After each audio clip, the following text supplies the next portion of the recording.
Good morning, everybody. This is Daniel with Peace and Plenty Farms.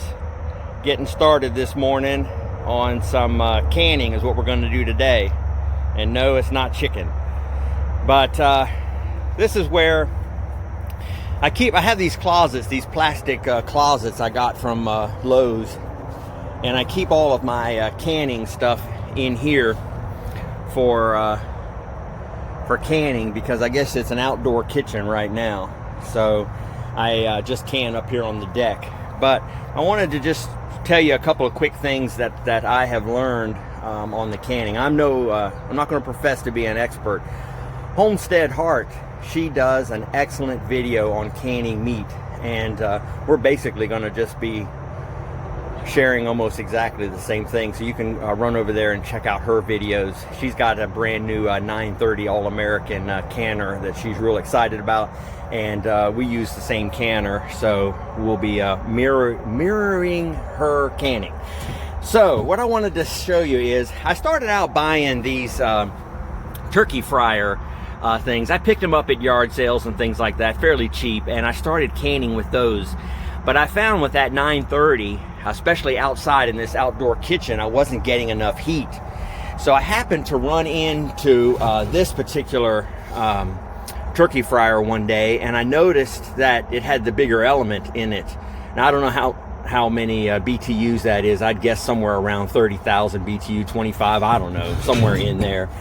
But, and it did pretty well. So I like that idea, and I always like to have 2 or 3 of everything. So I went out and I found this one, and it's extra heavy duty, but I think this is the one that I changed the element in this one, and you can see this is probably 65,000 BTU or more. I'm not really certain. So I'm going to get this one out right now and set it up, and then here is my This is my 930 canner right there, and there's the lid right down there, and there are bottoms that go in there. Oh, they're buried. It's buried way down there. If you look right there, there's one of the bottoms. I'll show you later. We'll get it all out.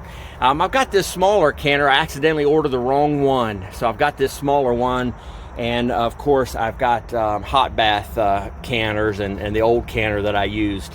One that my grandmother used, somehow or another ended up with that one. So it's just a bunch of canners in here. I'm gonna get them out, and I'm gonna get them set up on this quote-unquote outdoor kitchen canning area, the back deck.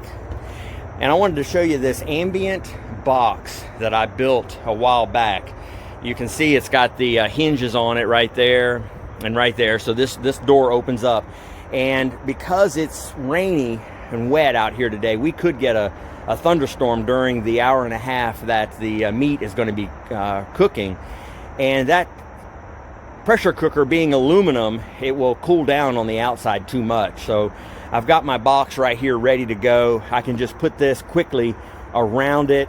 I've got a lid that goes on top of it and cover it up. I can leave the door open, I can leave the lid off, whatever. I can slide it on, slide it off real quick, whatever I need to do. I use it in the winter time a lot to keep the ambient temperature on the outside of the aluminum pot, so it's not dissipating the heat through the aluminum.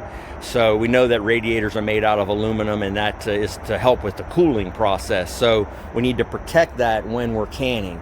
Okay, I'm gonna get everything washed up, scrubbed up, soaped up, and cleaned and set up, and we'll do another video right after that. And I'm thankful for everybody that's watching, and we appreciate you coming and growing with us. Well, the process is continuing on here. I wanted to show you my setup. This is the Vaseline. You put a very small bit of that around the edge of the lid on the All-American. There's no seal, so a little bit of Vaseline will take care of the aluminum, and you won't get it stuck. So I have this sink set up out here. I have hot and cold stainless sink right here. This is where I do most of my scrubbing and whatnot of the pots. I've also got hot and cold over here. This is hot, and cold is under there. So I've got a garden hose coming out here to do my rinsing and whatnot. Another stainless steel table right here. We use this as a drying table, prep table, or whatever.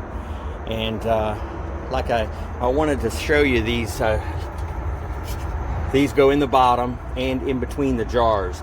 It's always good. It comes with two. The 930 All-American comes with two of them.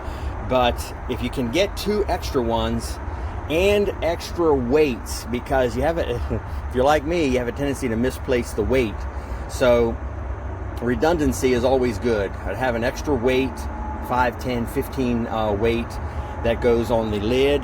Now these lids, be sure and not submerge these in water, because this little gauge runs off of oil and you don't want to get it rusty inside of there. So just soap and water, that, you know, the outside of it, being real careful of that, and the rubber pressure sensor, which is right there. So these lids, I cleaned them up. Boy, they were messy. I haven't canned in 2 or 3 years, but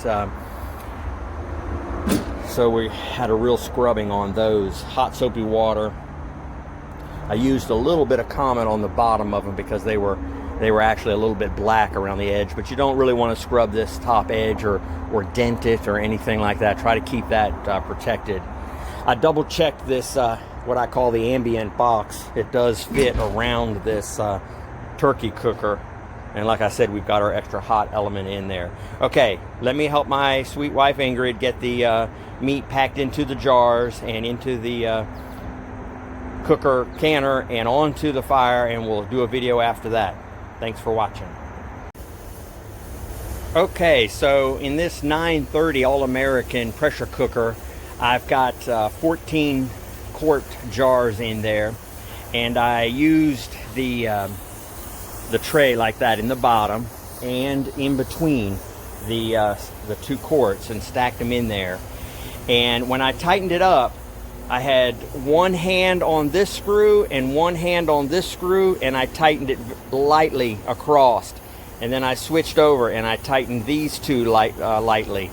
And then these two are crossed. And I evenly tightened this lid down all the way around, just evenly brought it down tight. Now, I do not have the weight on yet. I'm going to let it run until there's actually a steam, a continuous steam coming out of there. It's almost, see it hitting and sputtering? It's almost a continuous steam. Once it starts a continuous steam, we'll set our 10-minute timer, and then I've got the weights right here. They're waiting to go on. And I've got this pot. We actually had a little extra meat. So Ingrid picked up 20 pounds of roast, but the bone was about a pound. So if you're going to do 21 pounds, we put 1 pound in each jar. So here's the jars, and I've got 1 pound in there. We just used a simple little scale like this. Put the pound in there. I'm gonna put the rest of the ingredients in the next video. Put the rest of our ingredients in there, made sure the lid was dry and sanitized, and put that on, and it's ready to go in. So on this one, we're only going to do just the 4. I'm going to add the water, 3 quarts of water into the bottom of this. I may actually add a little bit more since there's not as many jars, and we want the water to come up at least 3 inches on that. So we might have to add a little bit more water. On the first one, I put just the 3 quarts in there because there were 7 jars in the bottom, and that's what it's called for. Each pot is different, so you'll have to see. Okay, so we've got just about a continuous steam on there. It's almost there. I'd say in just another minute we'll start our 10-minute timer on that.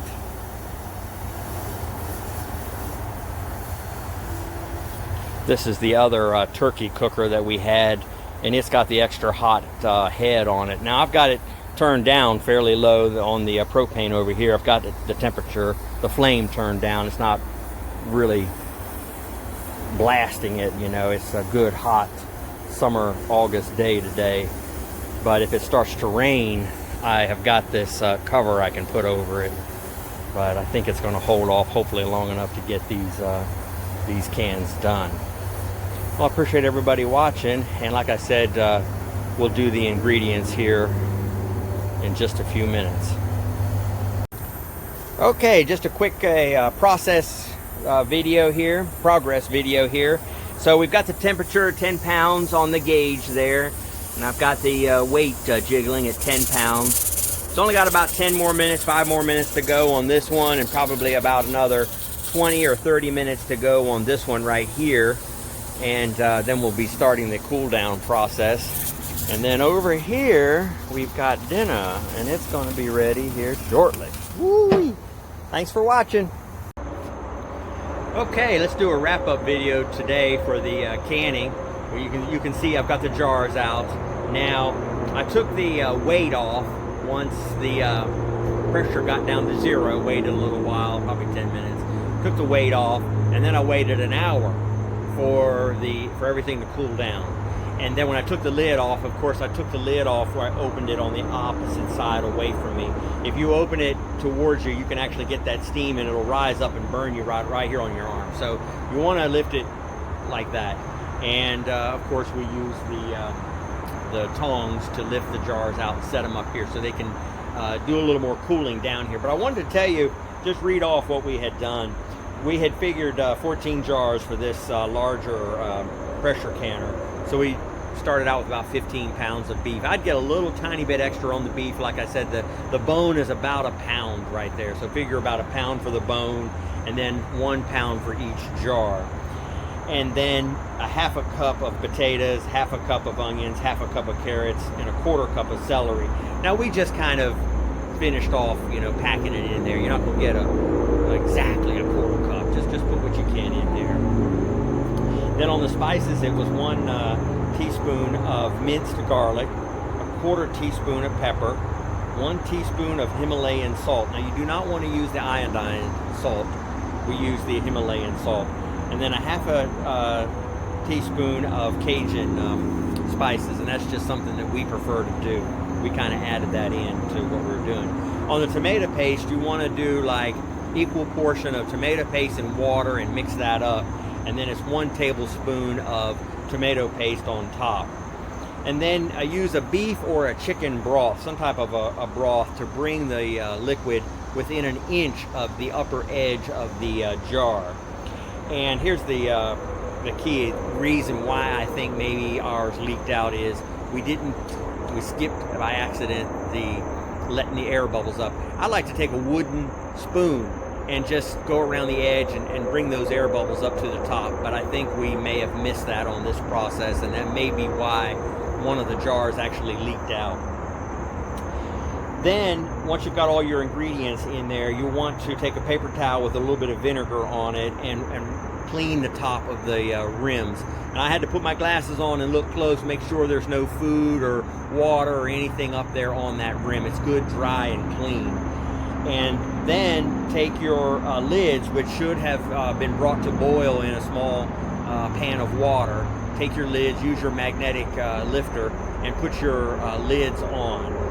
And then put your rings on, just finger tight the rings.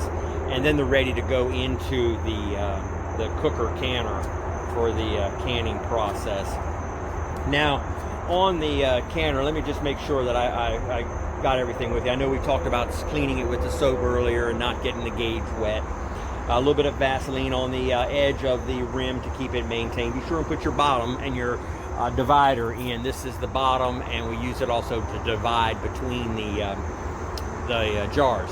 Now, if you decide to do 4 quarts, you're going to need extra ones of these trays, and so you can find those online. And you may want to pick up an extra weight or two. I actually have a couple of extra weights just in case I misplace one. They're good to have handy.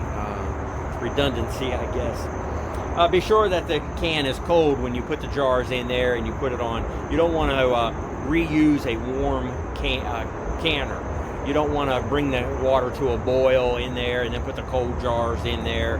You want them to be at the same temperature of the jars of food that you're putting in there. The canner and everything and the water is all the same cool temperature.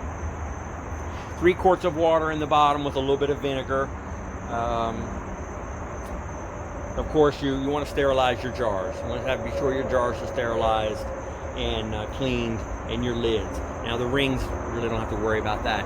And I take the rings off when we put them up for storage for the summer, and we eat them. Of course, we get them out in the wintertime.